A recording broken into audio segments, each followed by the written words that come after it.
یاسین نام آغاز ہی کے 2 حروف کو اس سورے کا نام قرار دیا گیا ہے۔ زمانہ نزول، انداز بیان پر غور کرنے سے محسوس ہوتا ہے کہ اس سورے کا زمانہ نزول یا تو مکے کا دور متوسط کا آخری زمانہ ہے یا پھر یہ زمانہ قیام مکہ کے آخری دور کی صورتوں میں سے ہے۔ موضوع و مضمون: کلام کا مدعا کفار قریش کو نبوت محمدی پر ایمان نہ لانے اور ظلم و استہزاء سے اس کا مقابلہ کرنے کے انجام سے ڈرانا ہے۔ اس میں انذار کا پہلو غالب اور نمایاں ہے، مگر بار بار انذار کے ساتھ استدلال سے تفہیم بھی کی گئی ہے۔ استدلال 3 امور پر کیا گیا ہے: توحید پر آثار کائنات اور عقل عام سے، آخرت پر آثار کائنات، عقل عام اور خود انسان کے اپنے وجود سے، اور رسالت محمدی کی صداقت پر اس بات سے کہ آپ تبلیغ رسالت میں یہ ساری مشقت محض بے غرضانہ برداشت کر رہے تھے، اور اس امر سے کہ جن باتوں کی طرف آپ لوگوں کو دعوت دے رہے تھے وہ سراسر معقول تھیں اور انہیں قبول کرنے میں لوگوں کا اپنا بھلا تھا۔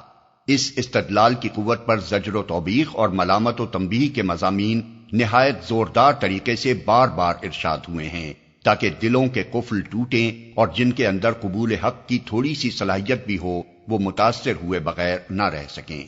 امام احمد، ابو داؤد، نسائی، ابن ماجہ اور طبرانی وغیرہ نے معقل بن یسار سے روایت کیا ہے کہ نبی صلی اللہ علیہ وسلم نے فرمایا، یاسین قلب القرآن، یعنی یہ سورہ قرآن کا دل ہے۔ یہ اسی طرح کی تشبیہ ہے جس طرح سورہ فاتحہ کو ام القرآن فرمایا گیا ہے۔ فاتحہ کو ام القرآن قرار دینے کی وجہ یہ ہے کہ اس میں قرآن مجید کی پوری تعلیم کا خلاصہ آ گیا ہے، اور یاسین کو قرآن کا دھڑکتا ہوا دل اس لیے فرمایا گیا ہے کہ وہ قرآن کی دعوت کو نہایت پرزور طریقے سے پیش کرتی ہے، جس سے جمود ٹوٹتا ہے اور روح میں حرکت پیدا ہوتی ہے۔ انہی حضرت معقل بن یسار سے امام احمد، ابو داؤد اور ابن ماجہ نے یہ روایت بھی نقل کی ہے کہ حضور نے فرمایا، اقرا و سورہ یاسین علی موتکم، یعنی اپنے مرنے والوں پر سورہ یاسین پڑھا کرو۔ اس کی مصلحت یہ ہے کہ مرتے وقت مسلمان کے ذہن میں نہ صرف یہ کہ تمام اسلامی عقائد تازہ ہو جائیں، بلکہ خصوصیت کے ساتھ اس کے سامنے عالم آخرت کا پورا نقشہ بھی آ جائے اور وہ جان لے کہ حیات دنیا کی منزل سے گزر کر اب آگے کن منزلوں سے اس کو سابقہ پیش آنے والا ہے۔ اس مصلحت کی تکمیل کے لیے مناسب یہ معلوم ہوتا ہے کہ غیر عربی داں آدمی کو سورہ یاسین سنانے کے ساتھ اس کا ترجمہ بھی سنا دیا جائے تاکہ تذکیر کا حق پوری طرح ادا ہو جائے۔ بسم اللہ الرحمن الرحیم۔ شروع اللہ کے نام سے جو رحمان و رحیم ہے۔ یاسین والقرآن الحکیم انک لمن المرسلین علی صراط مستقیم۔ یاسین، قسم ہے قرآن حکیم کی کہ تم یقیناً رسولوں میں سے ہو، سیدھے راستے پر ہو۔ یاسین۔ ابن عباس، اکرمہ، ضحاک، حسن بصری اور سفیان بن عینہ کا قول ہے کہ اس کے معنی ہیں اے انسان یا اے شخص، اور بعض مفسرین نے اسے یا سید کا مخفف بھی قرار دیا ہے۔ اس تعویل کی روح سے ان الفاظ کے مخاطب نبی صلی اللہ علیہ وسلم ہیں۔ رسولوں میں سے ہو۔ اس طرح کلام کا آغاز کرنے کی وجہ یہ نہیں ہے کہ معاذ اللہ نبی صلی اللہ علیہ وسلم کو اپنی نبوت میں کوئی شک تھا اور آپ کو یقین دلانے کے لیے اللہ تعالیٰ کو یہ بات فرمانے کی ضرورت پیش آئی، بلکہ اس کی وجہ یہ ہے کہ اس وقت کفار قریش پوری شدت کے ساتھ حضور کی نبوت کا انکار کر رہے تھے، اس لیے اللہ تعالیٰ نے کسی تمہید کے بغیر تقریر کا آغاز ہی اس فقرے سے فرمایا کہ تم یقیناً رسولوں میں سے ہو، یعنی وہ لوگ سخت غلط کار ہیں جو تمہاری نبوت کا انکار کرتے ہیں۔ پھر اس بات پر قرآن کی قسم کھائی گئی ہے اور قرآن کی صفت میں لفظ حکیم استعمال کیا گیا ہے۔ اس کا مطلب یہ ہے کہ تمہارے نبی ہونے کا کھلا ہوا ثبوت یہ قرآن ہے جو سراسر حکمت سے لبریز ہے۔ یہ چیز خود شہادت دے رہی ہے کہ جو شخص ایسا حکیمانہ کلام پیش کر رہا ہے وہ یقیناً خدا کا رسول ہے۔ کوئی انسان ایسا کلام تصنیف کر لینے پر قادر نہیں ہے، اور محمد صلی اللہ علیہ وسلم کو جو لوگ جانتے ہیں وہ ہرگز اس غلط فہمی میں نہیں پڑ سکتے کہ یہ کلام آپ خود گھڑ گھڑ کر لا رہے ہیں یا کسی دوسرے انسان سے سیکھ سیکھ کر سنا رہے ہیں۔ تنزیل العزیز الرحیم لتنذر قوما ما انذر آباؤهم فهم غافلون۔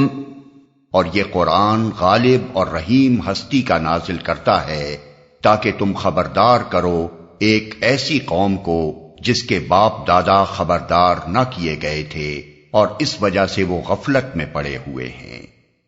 نازل کرتا ہے، یہاں قرآن کے نازل کرنے والے کی دو صفتیں بیان کی گئی ہیں، ایک یہ کہ وہ غالب اور زبردست ہے، دوسرے یہ کہ وہ رحیم ہے۔ پہلی صفت بیان کرنے سے مقصود اس حقیقت پر متنبہ کرنا ہے کہ یہ قرآن کسی بے زور ناسے کی نصیحت نہیں ہے جسے تم نظر انداز کر دو تو تمہارا کچھ نہ بگڑے، بلکہ یہ اس مالک کائنات کا فرمان ہے جو سب پر غالب ہے، جس کے فیصلوں کو نافذ ہونے سے کوئی طاقت روک نہیں سکتی اور جس کی پکڑ سے بچ جانے کی قدرت کسی کو حاصل نہیں ہے۔ اور دوسری صفت بیان کرنے سے مقصود یہ احساس دلانا ہے کہ یہ سراسر اس کی مہربانی ہے کہ اس نے تمہاری ہدایت و رہنمائی کے لیے اپنا رسول بھیجا اور یہ کتاب عظیم نازل کی تاکہ تم گمراہیوں سے بچ کر اس راہ راست پر چل سکو جس سے تمہیں دنیا و آخرت کی کامیابیاں حاصل ہوں۔ غفلت میں پڑے ہوئے ہیں۔ اس آیت کے دو ترجمے ممکن ہیں، ایک وہ جو اوپر متن میں کیا گیا ہے، دوسرا ترجمہ یہ بھی ہو سکتا ہے کہ تم ڈراؤ ایک قوم کے لوگوں کو اسی بات سے جس سے ان کے باپ دادا ڈرائے گئے تھے، کیونکہ وہ غفلت میں پڑے ہوئے ہیں۔ پہلا مطلب اگر لیا جائے تو باپ دادا سے مراد زمانہ قریب کے باپ دادا ہوں گے، کیونکہ زمانہ بعید میں تو عرب کی سرزمین میں متعدد انبیاء آ چکے تھے، اور دوسرا مطلب اختیار کرنے کی صورت میں مراد یہ ہوگی کہ قدیم زمانے میں جو پیغام انبیاء کے ذریعے سے اس قوم کے آباء و اجداد کے پاس آیا تھا اس کی اب پھر تجدید کرو، کیونکہ یہ لوگ اسے فراموش کر گئے ہیں۔ اس لحاظ سے دونوں ترجموں میں در حقیقت کوئی تضاد نہیں ہے، اور معنی کے لحاظ سے دونوں اپنی اپنی جگہ درست ہیں۔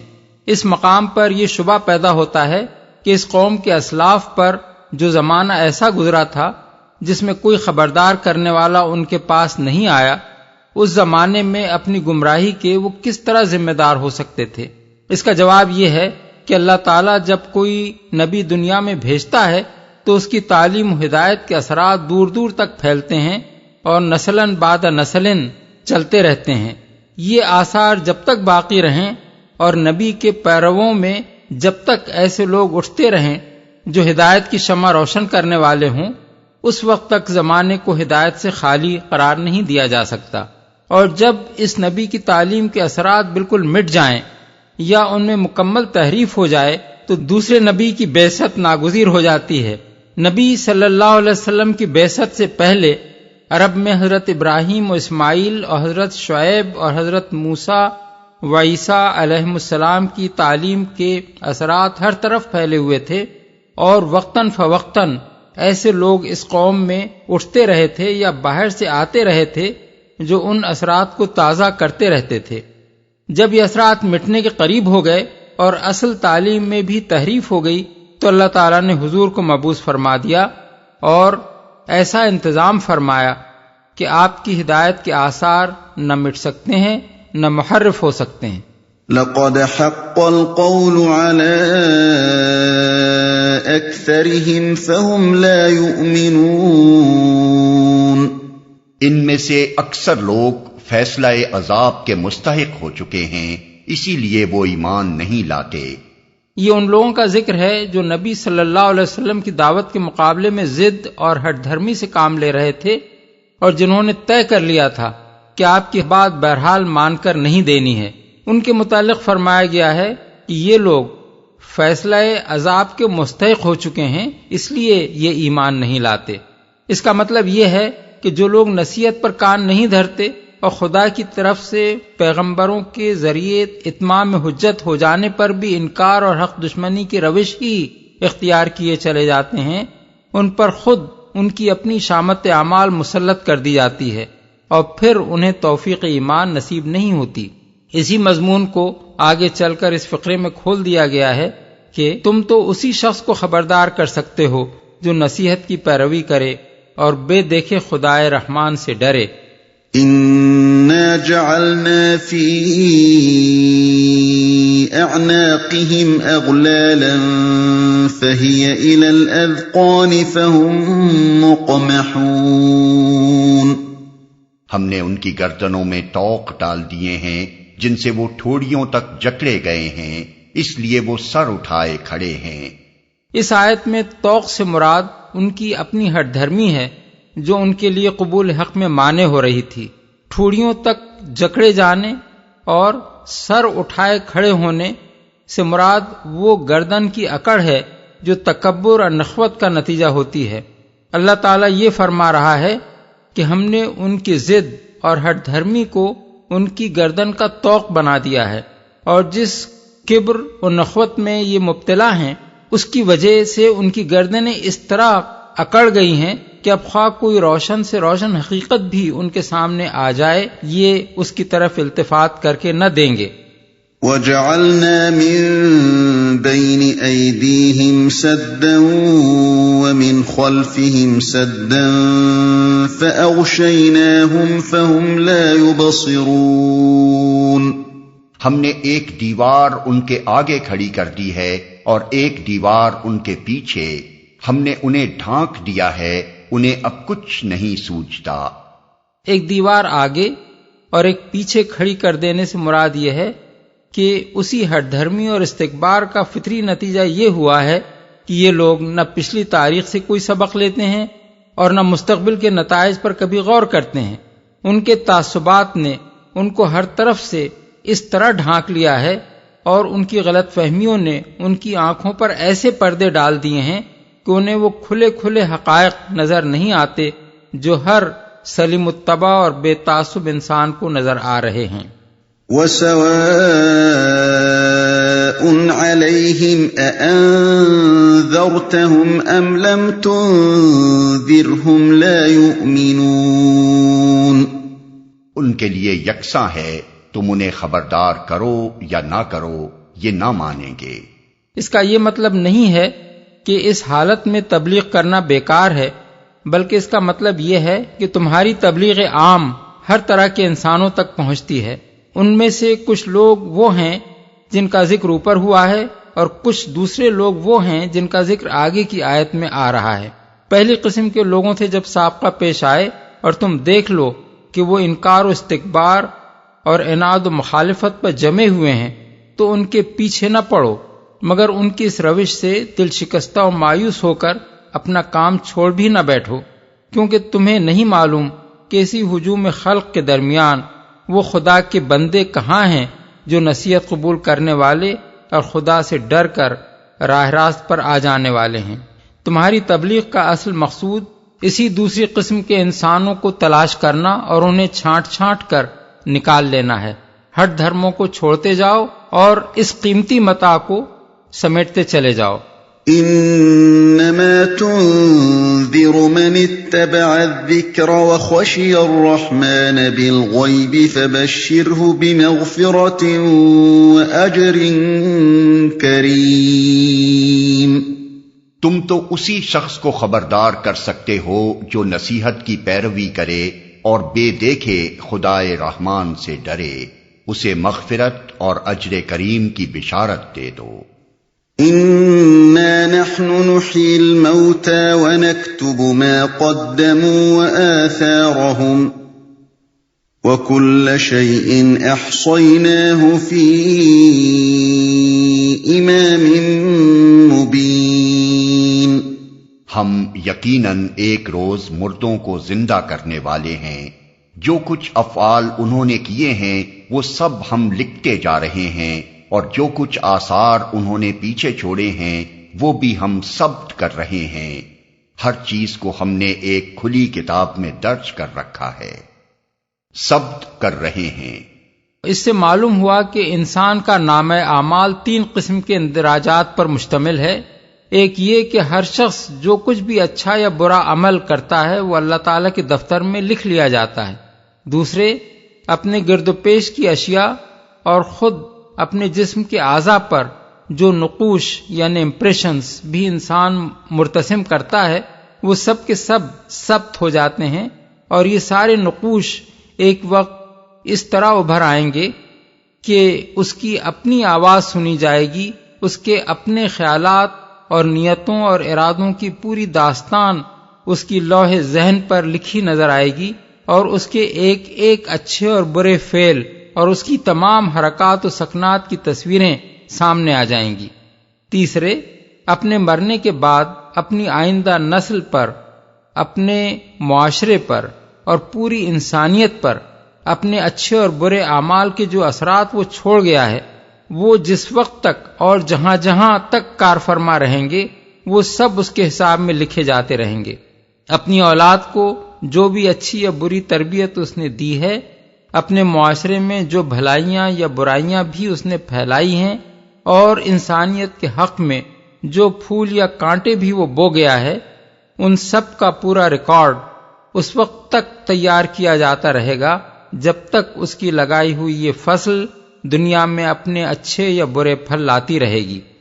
وَاضْرِبْ لَهُم مَّثَلًا أَصْحَابَ الْقَرْيَةِ إِذْ جَاءَهَا الْمُرْسَلُونَ إِذْ أَرْسَلْنَا إِلَيْهِمُ اثْنَيْنِ فَكَذَّبُوهُمَا فَعَزَّزْنَا بِثَالِثٍ فَقَالُوا إِنَّا إِلَيْكُمْ مُرْسَلُونَ۔ انہیں مثال کے طور پر اس بستی والوں کا قصہ سناؤ جبکہ اس میں رسول آئے تھے، ہم نے ان کی طرف 2 رسول بھیجے اور انہوں نے دونوں کو جھٹلا دیا، پھر ہم نے تیسرا مدد کے لیے بھیجا اور ان سب نے کہا ہم تمہاری طرف رسول کی حیثیت سے بھیجے گئے ہیں۔ رسول آئے تھے۔ قدیم مفسرین بالعموم اس طرف گئے ہیں کہ اس بستی سے مراد شام کا شہر انطاکیہ ہے، اور جن رسولوں کا ذکر یہاں کیا گیا ہے انہیں حضرت عیسیٰ علیہ السلام نے تبلیغ کے لیے بھیجا تھا۔ اس سلسلے میں قصے کی جو تفصیلات بیان کی گئی ہیں ان میں سے ایک بات یہ بھی ہے کہ اس زمانے میں انتیخش اس علاقے کا بادشاہ تھا، لیکن یہ سارا قصہ ابن عباس، قتادہ، اکرمہ، کعب احبار اور وہب بن منبہ وغیرہ بزرگوں نے عیسائیوں کی غیر مستند روایات سے اخذ کیا ہے اور تاریخی حیثیت سے بالکل بے بنیاد ہے۔ انطاکیہ میں سلوقی خاندان یعنی سیلوسڈ ڈائنسٹی کے 13 بادشاہ اینتھیوکس یعنی اینٹیوکس کے نام سے گزرے ہیں، اور اس نام کے آخری فرما روا کی حکومت بلکہ خود اس خاندان کی حکومت بھی 65 قبل مسیح میں ختم ہو گئی تھی۔ حضرت عیسیٰ علیہ السلام کے زمانے میں انطاکیہ سمیت شام و فلسطین کا پورا علاقہ رومیوں کے زیر نگین تھا۔ پھر عیسائیوں کی کسی مستند روایت سے اس بات کا کوئی ثبوت نہیں ملتا کہ خود حضرت عیسیٰ علیہ السلام نے اپنے حواریوں میں سے کسی کو تبلیغ کے لیے انطاکیہ بھیجا ہو۔ اس کے برعکس بائبل کی کتاب اعمال سے معلوم ہوتا ہے کہ واقع صلیب کے چند سال بعد عیسائی مبلغین پہلی مرتبہ وہاں پہنچے تھے۔ اب یہ ظاہر ہے کہ جن لوگوں کو نہ اللہ نے رسول بنا کر بھیجا ہو نہ اللہ کے رسول نے مامور کیا ہو، وہ اگر بطور خود تبلیغ کے لیے نکلے ہوں تو کسی تعویل کی روح سے بھی وہ اللہ کے رسول قرار نہیں پا سکتے۔ علاوہ بریں بائبل کے بیان کی روح سے انطاکیہ پہلا شہر ہے جہاں کثرت سے غیر اسرائیلیوں نے دین مسیح کو قبول کیا اور مسیح کلیسا کو غیر معمولی کامیابی نصیب ہوئی۔ حالانکہ قرآن جس بستی کا ذکر یہاں کر رہا ہے وہ کوئی ایسی بستی تھی جس نے رسولوں کی دعوت کو رد کر دیا اور بالآخر عذاب الہی کی شکار ہوئی۔ تاریخ میں اس امر کا بھی کوئی ثبوت نہیں ملتا کہ انطاکیہ پر ایسی کوئی تباہی نازل ہوئی ہو جسے انکار رسالت کی بنا پر عذاب قرار دیا جا سکتا ہو۔ ان وجوہ سے یہ بات ناقابل قبول ہے کہ اس بستی سے مراد انطاکیہ ہے۔ بستی کا تعین نہ قرآن میں کیا گیا ہے نہ کسی صحیح حدیث میں، بلکہ یہ بات بھی کسی مستند ذریعے سے معلوم نہیں ہوتی کہ یہ رسول کون تھے اور کس زمانے میں بھیجے گئے تھے۔ قرآن مجید جس غرض کے لیے یہ قصہ یہاں بیان کر رہا ہے اسے سمجھنے کے لیے بستی کا نام اور رسولوں کے نام معلوم ہونے کی کوئی ضرورت نہیں ہے۔ قصے کے بیان کرنے کی غرض قریش کے لوگوں کو یہ بتانا ہے کہ تم ہٹ دھرمی، تعصب اور انکار حق کی اسی روش پر چل رہے ہو جس پر اس بستی کے لوگ چلے تھے، اور اسی انجام سے دوچار ہونے کی تیاری کر رہے ہو جس سے وہ دوچار ہوئے۔ قالوا ما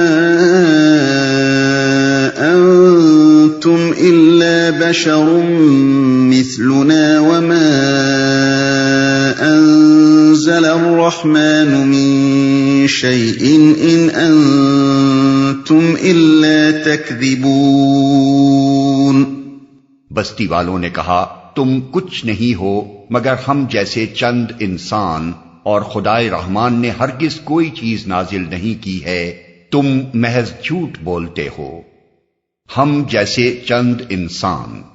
دوسرے الفاظ میں ان کا کہنا یہ تھا کہ تم چونکہ انسان ہو اس لیے خدا کے بھیجے ہوئے رسول نہیں ہو سکتے۔ یہی خیال کفار مکہ کا بھی تھا۔ وہ کہتے تھے کہ محمد صلی اللہ علیہ وسلم رسول نہیں ہیں کیونکہ وہ انسان ہیں۔ وقالوا ما لهذا الرسول یاکل الطعام ویمشی فی الاسواق، الفرقان آیت 7۔ وہ کہتے ہیں کہ یہ کیسا رسول ہے جو کھانا کھاتا ہے اور بازاروں میں چلتا پھرتا ہے۔ وَأَسَرُّ النَّجْوَى الَّذِينَ ظَلَمُوا هَلْ هَذَا إِلَّا بَشَرٌ مِثْلُكُمْ أَفَتَأْتُونَ السِّحْرَ وَأَنْتُمْ تُبْصِرُونَ۔ اور یہ ظالم لوگ آپس میں سرگوشیاں کرتے ہیں کہ یہ شخص یعنی محمد صلی اللہ علیہ وسلم تم جیسے ایک بشر کے سوا آخر اور کیا ہے؟ پھر کیا تم آنکھوں دیکھتے اس جادو کے شکار ہو جاؤ گے؟ سورہ الانبیاء آیت 3۔ قرآن مجید کفار مکہ کے اس جاہلانہ خیال کی تردید کرتے ہوئے بتاتا ہے کہ یہ کوئی نئی جہالت نہیں ہے جو آج پہلی مرتبہ ان لوگوں سے ظاہر ہو رہی ہو، بلکہ قدیم ترین زمانے سے تمام جہلا اسی غلط فہمی میں مبتلا رہے ہیں کہ جو بشر ہے وہ رسول نہیں ہو سکتا، اور جو رسول ہے وہ بشر نہیں ہو سکتا۔ قوم نوح کے سرداروں نے جب حضرت نوح علیہ السلام کی رسالت کا انکار کیا تھا تو یہی کہا تھا، ما ھذا الا بشر مثلکم یرید ان یتفضل علیکم ولو شاء اللہ لانزل ملائکۃ ما سمعنا بھذا فی آبائنا الاولین۔ یہ شخص اس کے سوا کچھ نہیں ہے کہ ایک بشر ہے تم ہی جیسا، اور چاہتا ہے کہ تم پر اپنی فضیلت جمائے، حالانکہ اگر اللہ چاہتا تو فرشتے نازل کرتا۔ ہم نے تو یہ بات کبھی اپنے باپ دادا سے نہیں سنی کہ انسان رسول بن کر آئے۔ سورہ المومنون آیت 24۔ قوم عاد نے یہی بات حضرت ہود علیہ السلام کے متعلق کہی تھی، ما ھذا الا بشر مثلکم یاکل مما تاکلون منہ ویشرب مما تشربون وَلَئِنْ أَطَعْتُمْ بَشَرًا مِثْلَكُمْ إِنَّكُمْ إِذًا لَخَاسِرُونَ۔ یہ شخص کچھ نہیں ہے مگر ایک بشر تم ہی جیسا، کھاتا ہے وہی کچھ جو تم کھاتے ہو اور پیتا ہے وہی کچھ جو تم پیتے ہو۔ اب اگر تم نے اپنے ہی جیسے ایک بشر کی اطاعت کر لی تو تم بڑے گھاٹے میں رہے۔ سورہ المومنون آیات 33-34۔ قوم سمود نے حضرت صالح کے متعلق بھی یہی کہا تھا، ابشرم منا واحدا نتبعہ، کیا ہم اپنے میں سے ایک بشر کی پیروی اختیار کر لیں؟ سورہ القمر آیت 24۔ اور یہی معاملہ قریب قریب تمام انبیاء کے ساتھ پیش آیا کہ کفار نے کہا ان انتم الا بشر مثلنا، یعنی تم کچھ نہیں ہو مگر ہم جیسے بشر، اور انبیاء نے ان کو جواب دیا کہ ان نحن الا بشر مثلکم ولکن اللہ یمن علی من یشاء من عبادہ، یعنی واقعی ہم تمہاری طرح کے بشر کے سوا کچھ نہیں ہیں مگر اللہ اپنے بندوں میں سے جس پر چاہتا ہے عنایت فرماتا ہے۔ سورہ ابراہیم آیات 10-11۔ اس کے بعد قرآن مجید کہتا ہے کہ یہی جاہلانہ خیال ہر زمانے میں لوگوں کو ہدایت قبول کرنے سے باز رکھتا رہا ہے، اور اسی بنا پر قوموں کی شامت آئی ہے۔ الم یاتکم نبأ الذین کفروا من قبل فذاقوا وبال امرہم ولہم عذاب علیم ذالک بانہ کانت تأتیہم رسلہم بالبینات فقالوا ابشر یہدوننا فکفروا وتولوا۔ کیا انہیں ان لوگوں کی خبر نہیں پہنچی جنہوں نے اس سے پہلے کفر کیا تھا اور پھر اپنے کیے کا مزہ چکھ لیا، اور آگے ان کے لیے دردناک عذاب ہے؟ یہ سب کچھ اس لیے ہوا کہ ان کے پاس ان کے رسول کھلی کھلی دلیلیں لے کر آتے رہے، مگر انہوں نے کہا کیا اب انسان ہماری رہنمائی کریں گے؟ اسی بنا پر انہوں نے کفر کیا اور منہ پھیر گئے۔ سورہ تغابن آیت 6۔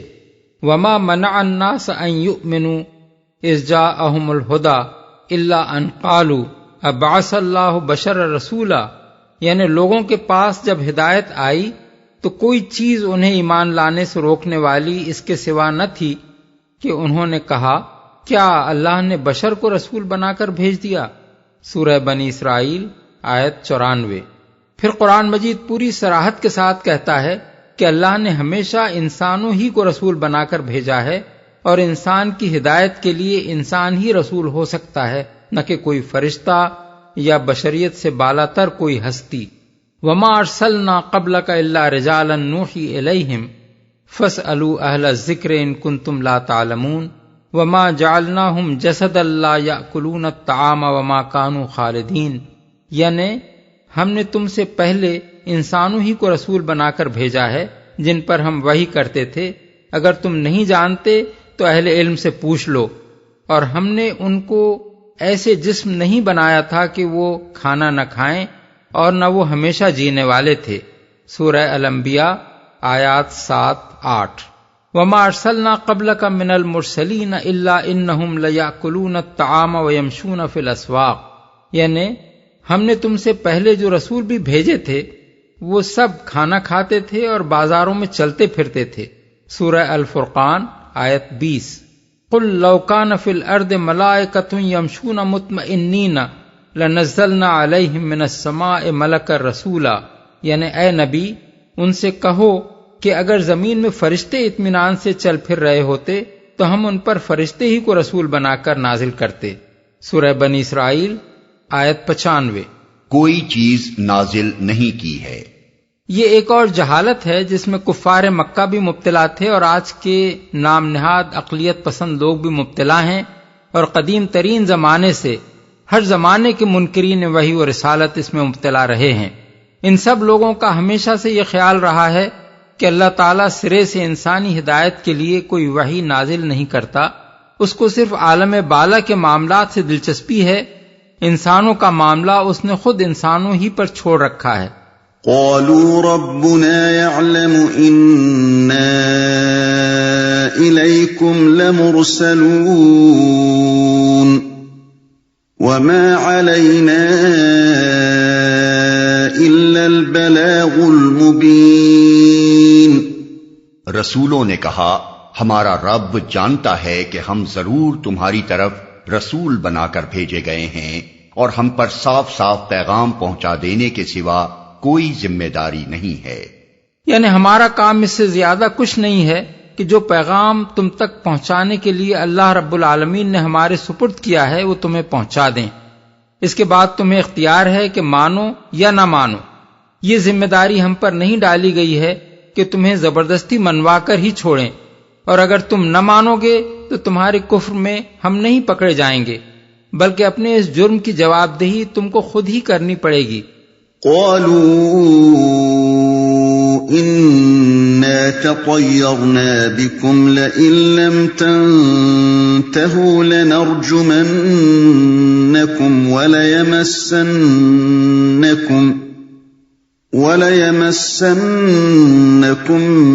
منا عذاب أليم۔ بستی والے کہنے لگے ہم تو تمہیں اپنے لیے فال بد سمجھتے ہیں، اگر تم باز نہ آئے تو ہم تم کو سنگسار کر دیں گے اور ہم سے تم بڑی دردناک سزا پاؤ گے۔ فال بد سمجھتے ہیں۔ اس سے ان لوگوں کا مطلب یہ تھا کہ تم ہمارے لیے منحوس ہو، تم نے آ کر ہمارے معبودوں کے خلاف جو باتیں کرنی شروع کی ہیں ان کی وجہ سے دوتا ہم سے ناراض ہو گئے ہیں، اور اب جو آفت بھی ہم پر نازل ہو رہی ہے وہ تمہاری بدولت ہی ہو رہی ہے۔ ٹھیک یہی باتیں عرب کے کفار و منافقین نبی صلی اللہ علیہ وسلم کے بارے میں کہا کرتے تھے۔ وَإِن تُصِبْهُمْ سَيِّئَةٌ يَقُولُوا هَٰذِهِ مِنْ عِندِكَ، یعنی اگر انہیں کوئی تکلیف پہنچتی ہے تو کہتے ہیں کہ یہ تمہاری بدولت ہے۔ سورہ النساء آیت 77۔ اسی لیے قرآن مجید میں متعدد مقامات پر ان لوگوں کو بتایا گیا ہے کہ ایسی جاہلانہ باتیں قدیم زمانے کے لوگ بھی اپنے انبیاء کے متعلق کہتے رہے ہیں۔ قوم سمود اپنے نبی سے کہتی تھی اطیرنا بک وبمن معک، یعنی ہم نے تم کو اور تمہارے ساتھیوں کو منحوس پایا ہے۔ سورہ النمل آیت 47۔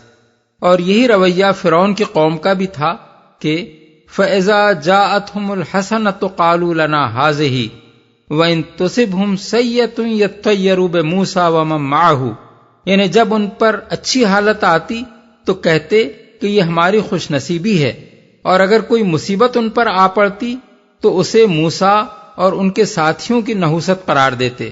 سورہ الاعراف آیت 130۔ قالوا طائركم معكم أئن ذكرتم بل أنتم قوم مسرفون۔ رسولوں نے جواب دیا تمہاری فال بد تو تمہارے اپنے ساتھ لگی ہوئی ہے، کیا یہ باتیں تم اس لیے کرتے ہو کہ تمہیں نصیحت کی گئی؟ اصل بات یہ ہے کہ تم حد سے گزرے ہوئے لوگ ہو، اپنے ساتھ لگی ہوئی ہے، یعنی کوئی کسی کے لیے منحوس نہیں ہے، ہر شخص کا نوشتہ تقدیر اس کی اپنی ہی گردن میں لٹکا ہوا ہے۔ برائی دیکھتا ہے تو اپنے نصیب کی دیکھتا ہے، اور بھلائی دیکھتا ہے تو وہ بھی اس کے اپنے ہی نصیب کی ہوتی ہے۔ وَكُلَّ إِنسَانٍ أَلْزَمْنَاهُ طَائِرَهُ فِي عُنُقِهِ، یعنی ہر شخص کا پروانہ خیر و شر ہم نے اس کی گردن میں لٹکا دیا ہے۔ سورہ بنی اسرائیل آیت 13۔ حد سے گزرے ہوئے لوگ ہو، یعنی دراصل تم بھلائی سے بھاگنا چاہتے ہو اور ہدایت کے بجائے گمراہی تمہیں پسند ہے، اس لیے حق اور باطل کا فیصلہ دلیل سے کرنے کے بجائے اوہام و خرافات کے سہارے یہ بہانہ بازیاں کر رہے ہو۔ وجاء من أقصى المدينة رجل يسعى قال يا قوم اتبعوا المرسلين اتبعوا من لا يسألكم أجرا وهم مهتدون۔ اتنے میں شہر کے دور دراز گوشے سے ایک شخص دوڑتا ہوا آیا اور بولا اے میری قوم کے لوگوں، رسولوں کی پیروی اختیار کر لو، پیروی کرو ان لوگوں کی جو تم سے کوئی اجر نہیں چاہتے اور ٹھیک راستے پر ہیں۔ اس ایک فقرے میں اس بندہ خدا نے نبوت کی صداقت کے سارے دلائل سمیٹ کر رکھ دیے۔ ایک نبی کی صداقت دو ہی باتوں سے جانچی جا سکتی ہے، ایک اس کا قول و فعل، دوسرے اس کا بے غرض ہونا۔ اس شخص کے استدلال کا منشا یہ تھا کہ اول تو یہ لوگ سراسر معقول بات کہہ رہے ہیں اور ان کی اپنی سیرت بالکل بے داغ ہے، دوسرے کوئی شخص اس بات کی نشاندہی نہیں کر سکتا کہ اس دین کی دعوت یہ اپنے کسی ذاتی مفاد کی خاطر دے رہے ہیں۔ اس کے بعد کوئی وجہ نظر نہیں آتی کہ ان کی بات کیوں نہ مانی جائے۔ اس شخص کا یہ استدلال نقل کر کے قرآن مجید نے لوگوں کے سامنے ایک معیار رکھ دیا کہ نبی کی نبوت کو پرکھنا ہو تو اس کسوٹی پر پرکھ کر دیکھ لو۔ محمد صلی اللہ علیہ وسلم کا قول و عمل بتا رہا ہے کہ وہ راہ راست پر ہیں، اور پھر ان کی سعی و جہد کے پیچھے کسی ذاتی غرض کا بھی نام و نشان تک نہیں ہے، پھر کوئی معقول انسان ان کی بات کو رد آخر کس بنیاد پر کرے گا؟ وَمَا لِيَ لَا أَعْبُدُ الَّذِي فَطَرَنِي وَإِلَيْهِ تُرْجَعُونَ۔ آخر کیوں نہ میں اس ہستی کی بندگی کروں جس نے مجھے پیدا کیا ہے اور جس کی طرف تم سب کو پلٹ کر جانا ہے۔ اس فقرے کے دو حصے ہیں. پہلا حصہ استدلال کا شاہکار ہے اور دوسرے حصے میں حکمت تبلیغ کا کمال دکھایا گیا ہے. پہلے حصے میں وہ کہتا ہے کہ خالق کی بندگی کرنا تو سراسر عقل و فطرت کا تقاضا ہے.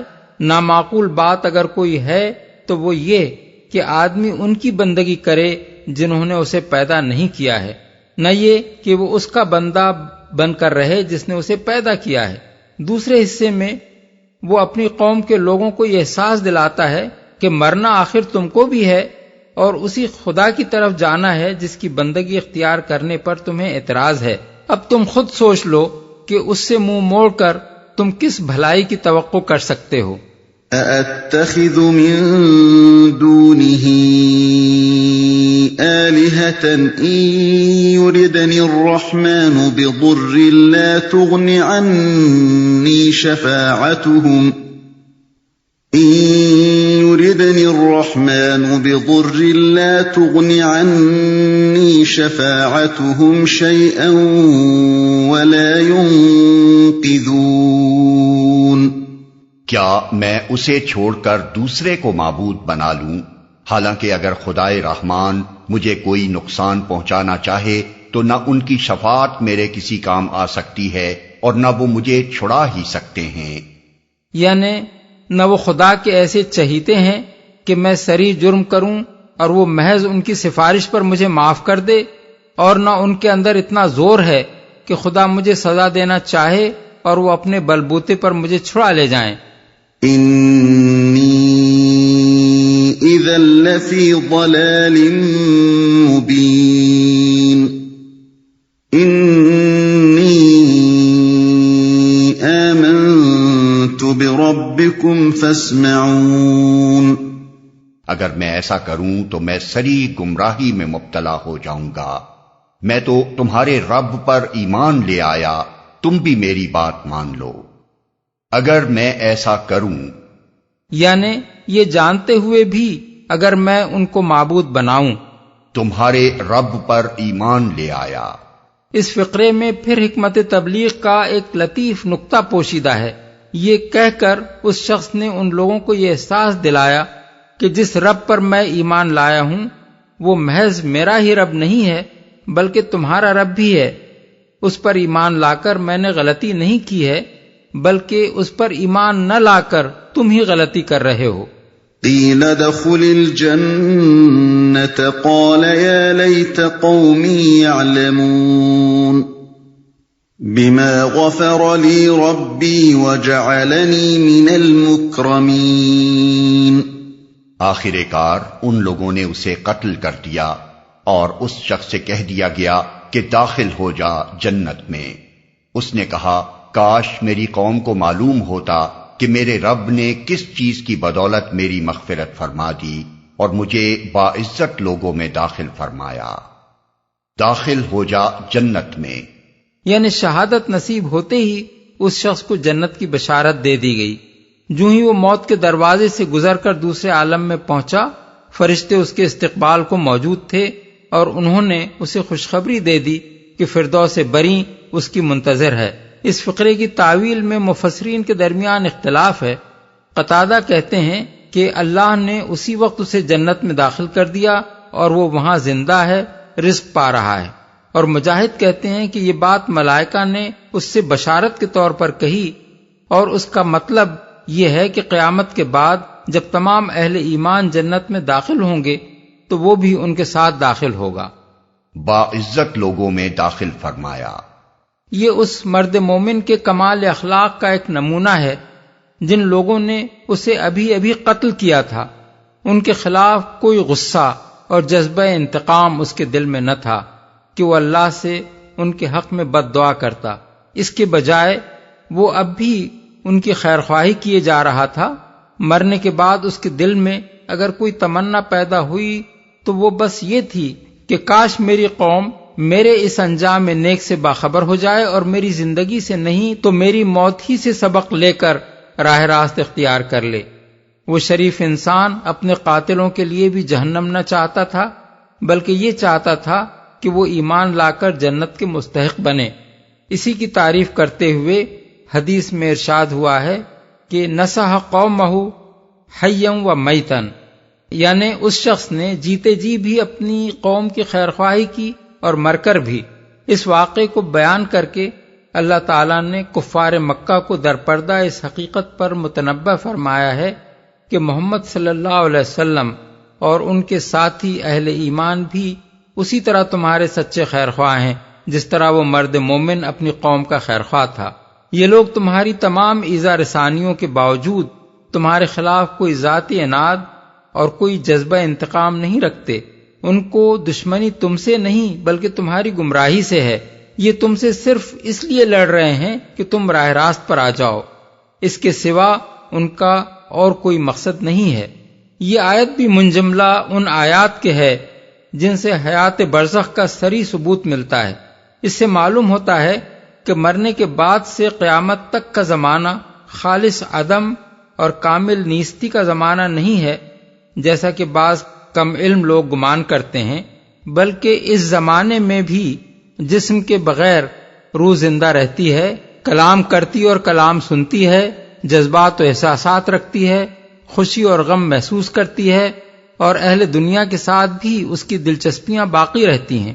اگر یہ نہ ہوتا تو مرنے کے بعد اس مرد مومن کو جنت کی بشارت کیسے دی جاتی، اور وہ اپنی قوم کے لیے یہ تمنا کیسے کرتا کہ کاش وہ اس کے انجام نیک سے باخبر ہو جائے۔ وما